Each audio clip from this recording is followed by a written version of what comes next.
Bonjour KM, ici on va corriger ton exercice sur les vecteurs. Alors regardons ce que nous dit cet exercice. Alors là ils te disent, donne les composantes en x et en y de chacun des vecteurs suivants. Premièrement, on va définir ce qu'est un vecteur. C'est un petit rappel de ce que c'est que les vecteurs. Au fait, un vecteur est toute grandeur qui a une direction. Donc si tu vois toute grandeur qui a une direction, un sens,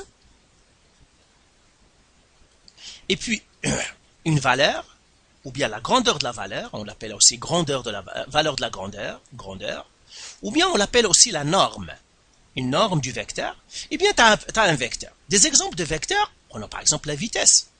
La vitesse est un vecteur. Pourquoi?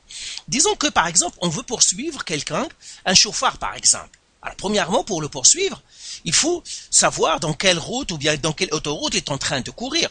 Donc, par exemple, on doit savoir la direction. C'est ce qu'on appelle la direction. La direction, c'est la droite qui supporte le vecteur. Par exemple, dans ce cas-là, pour la vitesse, c'est la droite de déplacement. Donc, sur quelle autoroute il se déplace.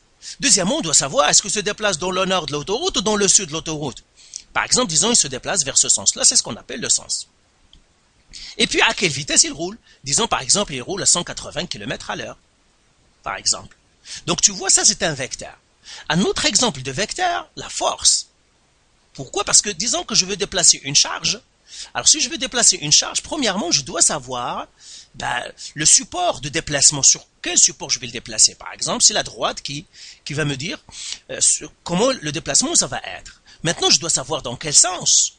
Est-ce que je vais le déplacer dans ce sens-là ou dans l'autre? Disons qu'il va se déplacer, on va déplacer la charge dans ce sens. Et puis, avec quelle force je vais faire le déplacement? Par exemple, disons 100 newtons. Donc tu vois aussi la force est un vecteur parce que j'ai besoin d'une direction, deux sens, et puis d'une norme. Troisième vecteur que tu dois connaître parce que tu l'auras, que tu dois connaître, on aura peut-être des questions dessus, c'est le déplacement. Le déplacement lui aussi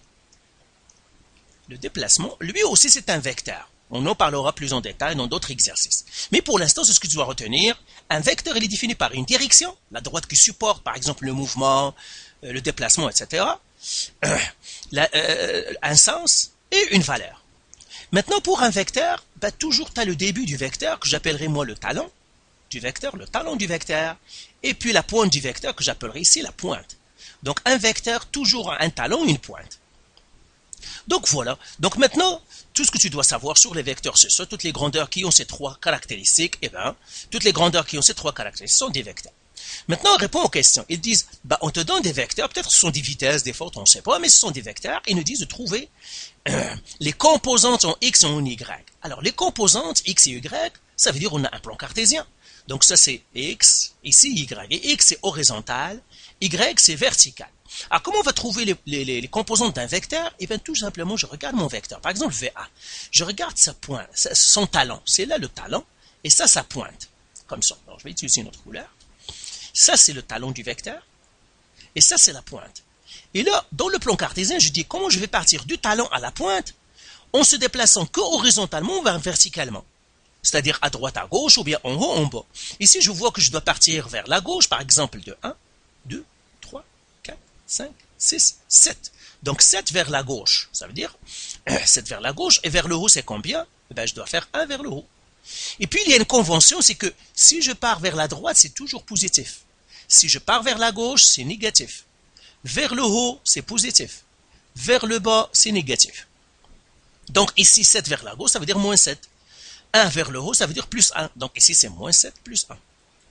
Alors regardons maintenant le vecteur 2. Le vecteur 2, il est là. Quel est son talon? Il est là. Ce T, et ça, c'est sa pointe. Comment je vais partir du talon à la pointe horizontale et verticale? On commence par l'horizontale. Donc j'ai 1, 2, 3, 4. Donc je vais faire 4 vers la gauche. Ça veut dire un moins. 1, 2, 3, 4 et 4 vers le haut. Ça veut dire un plus. Donc ça veut dire moins 4, plus 4. Alors bien sûr, le plus est inutile parce que plus 4 c'est 4 et plus 1 c'est 1. Comme ça. Maintenant, on va regarder le vecteur 3. Le vecteur 3, c'est là. Ça, c'est son talon. Et ça, c'est sa pointe. Alors, comment je vais partir du talon à la pointe? Je vais faire 1, 2, 3. Donc, ça fait 3 vers la gauche. 1, 2, 3. 3 vers le bas. Eh bien, moins 3 et moins 3, parce que la gauche, c'est négatif et le bas, c'est négatif. Donc, ici, ça fait moins 3, moins 3. Maintenant, regardons le vecteur 4. Alors, le vecteur 4 est ici. Son talon, il est là. Sa pointe, elle est là. Alors, horizontalement, je dois partir vers la gauche de 1, 2, 3, 4, 5, 6. Donc, ça fait 6 vers la gauche, ça veut dire moins 6. Et puis, vers le haut, je n'ai pas besoin de monter ni au haut ni en bas. Ça veut dire 0. Donc, ça va faire ici moins 6, 0. Maintenant, le vecteur 5. Alors, effaçons, parce que c'est devenu un peu plus encombrant. Comme ça. Maintenant, le vecteur 5. Le vecteur 5, elle est là. Son talon, elle est là. La pointe, elle est là. Et je compte. Ben là, je vois que je ne dois pas partir ni gauche ni droite. Ça veut dire c'est 0, mais je dois descendre de 1, 2, 3, 4, 5. Donc 5 vers le bas, ça veut dire moins 5. Donc ça va vers 0, moins 5. Maintenant, le vecteur 6. Voilà le vecteur 6. Son talon est ici, sa pointe est là. Alors je me déplace horizontal et vertical. 1, 2, donc 2 vers la droite. Et puis je descends de 1, 2, 3, 4. 4 vers le bas. Ça veut dire que c'est un moins 4. Donc ça va faire 2, moins 4. Maintenant le vecteur 7. Le vecteur 7, il est là. Son talon est là. Sa pointe est là. Alors je me déplace horizontal de 1, 2, 3, 4. Donc 4 horizontal. C'est-à-dire vers la droite. Et puis je dois monter de 1, 2, 3. 3 vers le haut. Donc ça va faire 4, 3. V8 maintenant. Alors le vecteur 8, elle est là. Alors son talon, elle est là. Sa pointe, elle est là. Encore horizontal, je dois partir vers la droite de 1, 2, 3, 4, 5. Donc 5 vers la droite, donc c'est plus 5. Et puis je descends de 2 vers le bas. 2 vers le bas, ça veut dire c'est moins 2. Donc 5, moins 2. Et puis maintenant, V9. Alors maintenant, je vais effacer tout ici. Voilà. V9, le vecteur V9, donc ça c'est le talon. Et ça c'est la pointe. Alors je dois partir 1, 2. Donc 2 vers la gauche, ça veut dire moins 2. Et je descends de 1, 2, 3, 4, 5. 5 vers le bas, ça veut dire moins 5. Donc ça va faire moins 2. Moins 5. Donc voilà, on a trouvé les composantes du vecteur, des vecteurs de chacun. C'est toujours talon pointe et je dois regarder comment je dois partir du talon à la pointe en utilisant que la droite, gauche et puis haut et bas. C'est ça parce que c'est le plan cartésien. Le plan cartésien, on se déplace tout simplement bas, haut et puis gauche, droite. Autre chose que tu dois savoir pour les vecteurs, soit qu'on les met dans un tableau comme ici, je te suggérerais toujours de mettre dans un tableau parce qu'un tableau, ça organise mieux, mais parfois tu peux les écrire comme ça, ou même tu vas trouver des exercices qui vont te donner des vecteurs comme ça, V1, on te donne les composantes, moins 7 par exemple, 1. V2 par exemple, je peux l'écrire aussi comme ça, avec les parenthèses, moins 4, 4. V3, vecteur, moins 3, 3. Moins 3, moins 3, etc. Ici pour tous les vecteurs. Donc, dernière chose,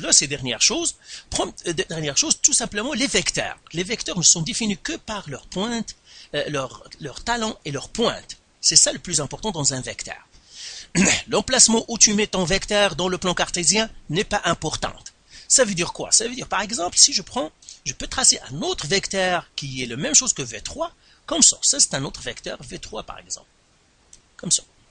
Alors, si je regarde ce vecteur-là que je viens de tracer ici, lui aussi c'est un V3. Pourquoi c'est un V3? Eh bien, tout simplement parce que je vois qu'ils ont la même direction. Même direction quand deux vecteurs sont parallèles. Parallèle, ça veut dire même direction. Donc, deux droites parallèles définissent la même direction. Hein.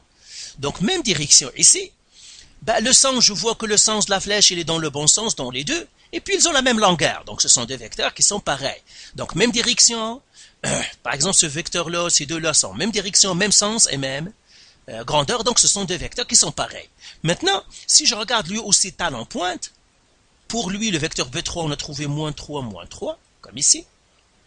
Et bien, lui aussi, celui que je viens de tracer, si je regarde talon pointe pour lui, et les composantes, je vais faire 1, 2, 3. Donc, je dois faire 3 vers la gauche. 1, 2, 3, 3 vers le bas. Ça veut dire ce vecteur que je viens de tracer, lui aussi, c'est moins 3. Et tu vois, je trouve les mêmes composantes que lui. Ça veut dire que ces deux vecteurs-là sont égaux. On dit aussi équivalent dans le langage des vecteurs, on dit équivalent ou bien équipotent. Et puis, ces deux vecteurs-là sont pareils, ils sont isométriques, ils sont égaux, etc. Donc, voilà pour cet exercice-là. Donc, on va faire un autre exercice, l'exercice 5, qui va utiliser les données de cet exercice-là. Alors, encore une fois, si tu as des questions ou de la misère, bien sûr, n'hésite pas de nous contacter, ça me fera un grand plaisir de te répondre. Allez, bye!